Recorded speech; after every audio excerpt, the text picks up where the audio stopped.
Hello, and welcome back to the Garden of Grace devotion. My name is Pastor Katie, and I'm one of the pastors at Trinity Lutheran Church in Lilburn, Georgia.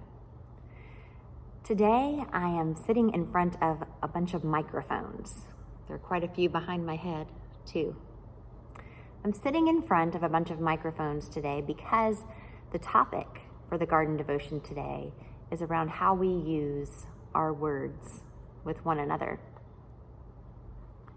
Our focus passage for today is from Proverbs chapter 15, verse 1. It reads, "A gentle answer turns away wrath, but a harsh word stirs up anger." Over the past couple of weeks, I have become acutely aware of the power of words and how quickly they can have a domino effect from one person to the next to the next.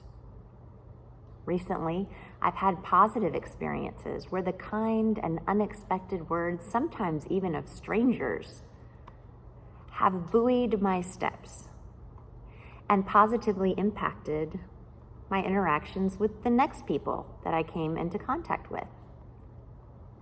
And I've had negative experiences where the hurtful words of others have negatively impacted my interactions with the next people I come across as well. Have you ever noticed this? Have you ever noticed how gentle words can have a domino effect impact, and how harsh words can too? Can you think of a time when someone said something kind to you and it blessed you in such a way that you said something kind to another person and another, and that positive impact was passed on? Can you think of a time when someone said something harsh to you and you found yourself speaking harshly to somebody else?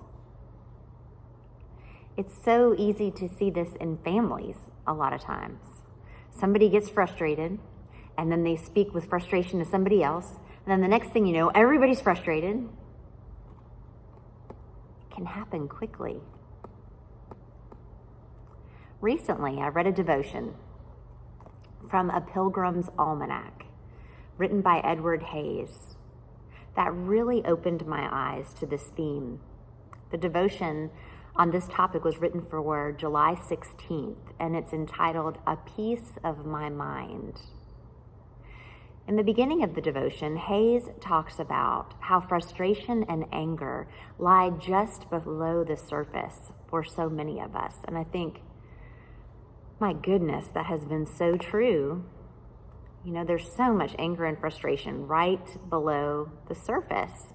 Different life stressors can lead to tension and frustration in such a way that many times it may not take much to find ourselves boiling over and giving someone a piece of our mind. And so often, the person we offer a piece of our mind to may have absolutely nothing to do with the real reason that we are upset in the first place. So quickly, we can find ourselves serving up a piece of our mind to someone who doesn't deserve it. I guess who does deserve it anyway, right? That person then may do the same to others, then others and others. And the next thing we know, all kinds of microphones have been used to spread a piece of our mind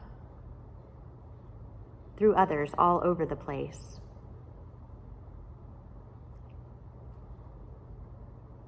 Intentionally or unintentionally, we have spread a yucky feeling far and wide.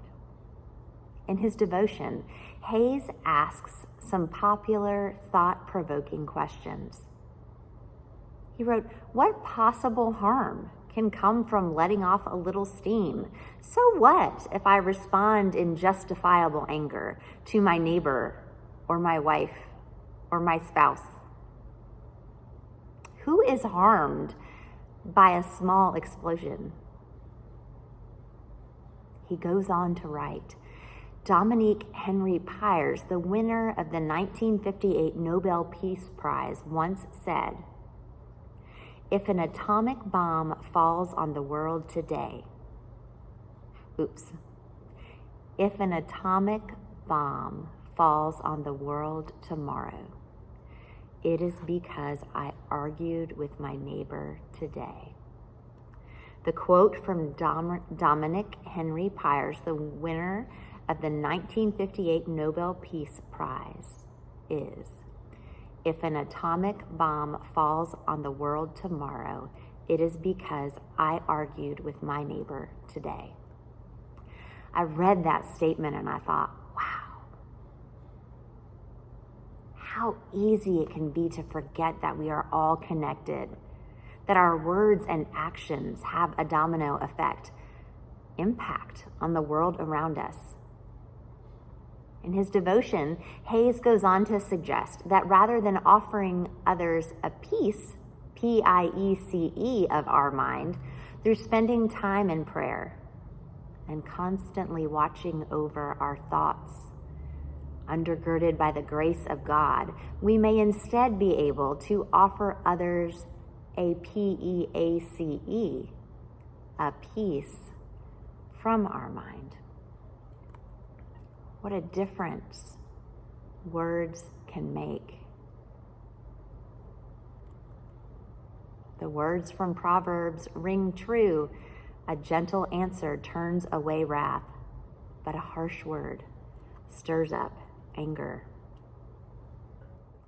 Next time we are aggravated by something someone has said, next time I am aggravated by something someone has said, can I take a few moments to offer it to God and shake it off before I pass along the harsh words to someone else? Will I remember the words from Proverbs? A gentle answer turns away wrath, but a harsh word stirs up anger. As Hayes suggests, perhaps through time spent in prayer and watching over my thoughts and words through God's grace, I pray I may be able to offer more gentle words than harsh ones. Next time I'm offered the opportunity to participate in a game of angry telephone. You remember that game that we played as children, the game of telephone where somebody starts at one end with a message and you pass it from person to person to person, and usually it's totally different by the time it comes out the other end? Well, next time I'm invited to participate in a game of angry telephone. May God give me the strength to change the message to a gentle one. Next time I'm tempted to start a game of angry telephone, may God give me the strength to instead offer words of peace. There's a lot going on in the world today. May God help us to offer peace, P-E-A-C-E, from our minds and hearts to others, trusting that this peace comes from an everlasting source. Thanks be to God. Amen.